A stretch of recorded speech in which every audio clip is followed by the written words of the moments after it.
Hello, my name is Mike Alsheimer. I'm the Director of Financial Aid at SUNY Polytechnic Institute, and what I wanted to talk to you today was about some of the different terms and awards that you might see on your award letters. Okay, so we'll get right into it. One of the very first things that you will see at the very top of your award letter is the term cost of attendance. This can be a little bit misleading because a lot of people think that the cost of attendance is what you're actually going to have to pay SUNY Poly. However, the cost of attendance includes two different types of costs. There are direct costs, which are things that will show up on your billing statement, and then there are indirect costs, things that we're allowed to give you financial aid for, but you won't actually have to pay SUNY Poly. So you'll see that direct costs like tuition, fees, room and board, which is housing and meal plan, those will all be things that will show up on your billing statement.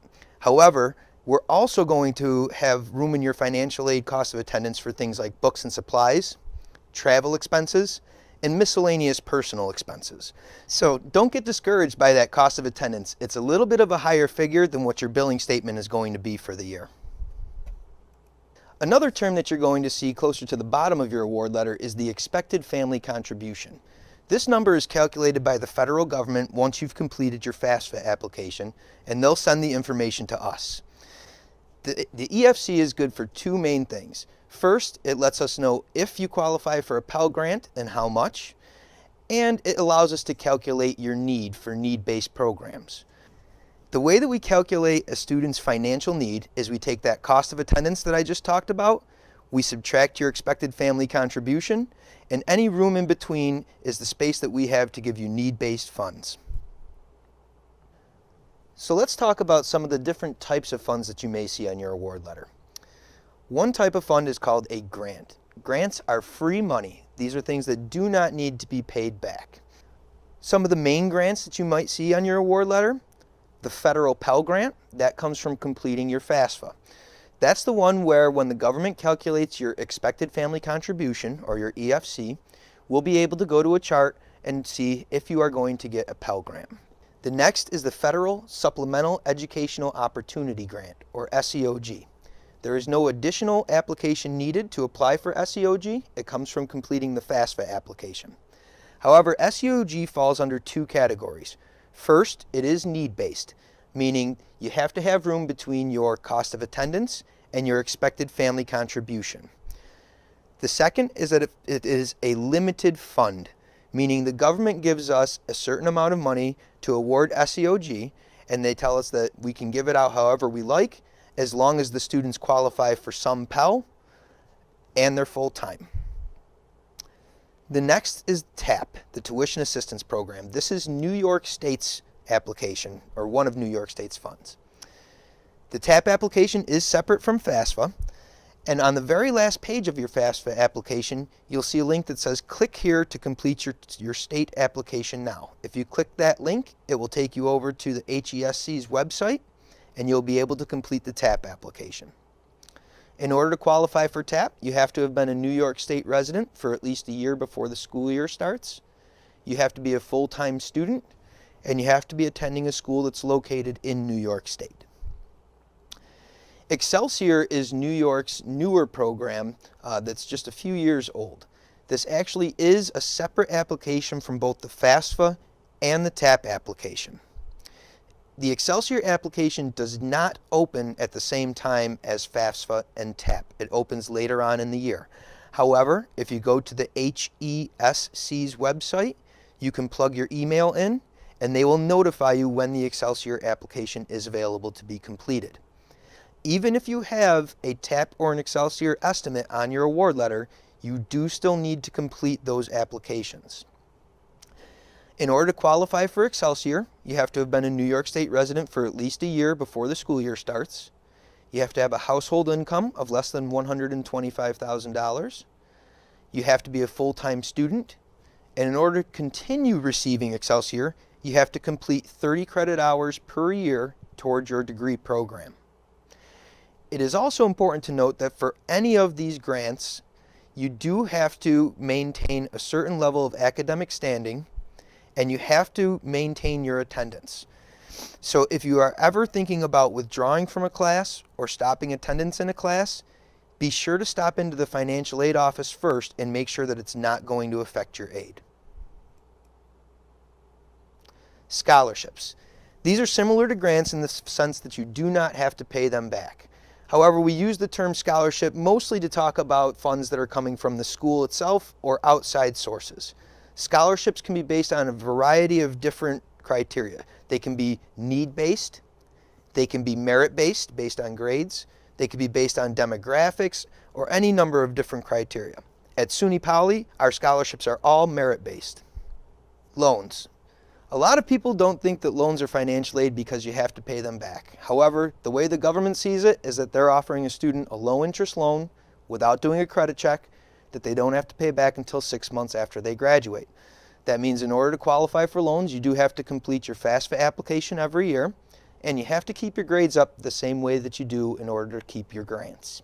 Student loans come in two forms. There are subsidized student loans and there are unsubsidized student loans. With a subsidized student loan, the interest is subsidized by the government while the student is in school. So you are not responsible for anything during your time as a student. With an unsubsidized loan, the government does not subsidize the interest while you're in school. You do have the option of either making just the interest payments while you're attending school, or you can defer the interest until after you graduate as well.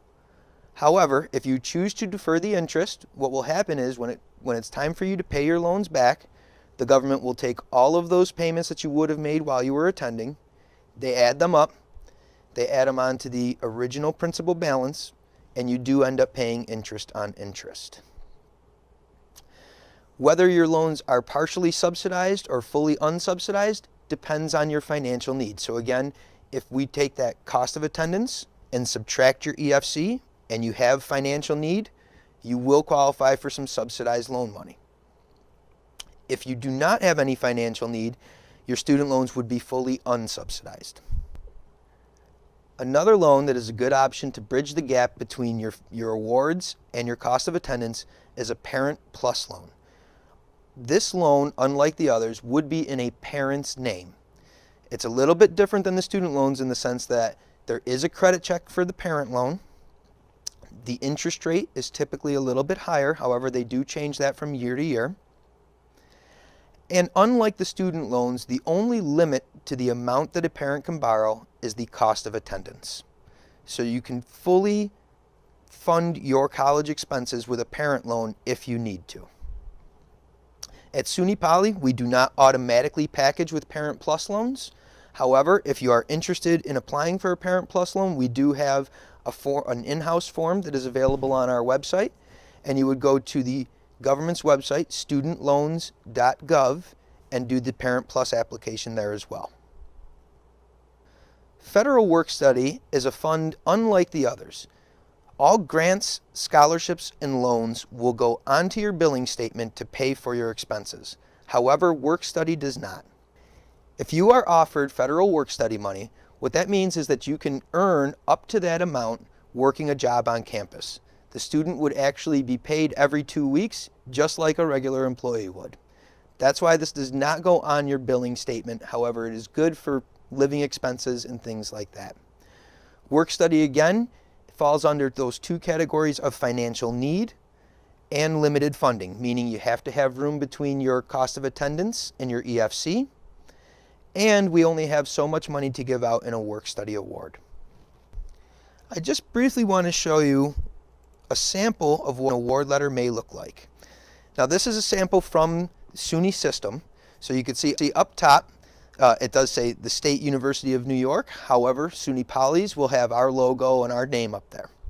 Again, the very first thing that you see here is your estimated cost of attendance. It does separate the cost between direct costs, the cost that you can expect to see on your bill, and indirect costs, items that you won't have to pay SUNY Poly for, but that you are allowed to receive financial aid for. The very next section details any grants and scholarships that are offered to you. You would see Pell, TAP, any Excelsior estimate, as well as any institutional scholarships that were offered to you. After that, they go into your estimated remaining costs after grants and scholarships. Two things to keep in mind here. A, they're looking at your total cost of attendance, which includes indirect costs, and they haven't taken into account any student loans that you may have qualified for yet. So this would just be your estimated cost, including indirect costs, without taking out any loans. The award letter then goes into the different loans that are offered to you. You can see that it would be separated between what portion of your loans would be subsidized and unsubsidized, and it does give you the total for the fall, spring, and the year. Work study awards would be the last that are listed on the award letter, and they will fall here. Again, at SUNY Poly, we do not automatically package with Parent Plus loans, so you will not see anything here, but you may still qualify for a Plus loan if you are interested in one.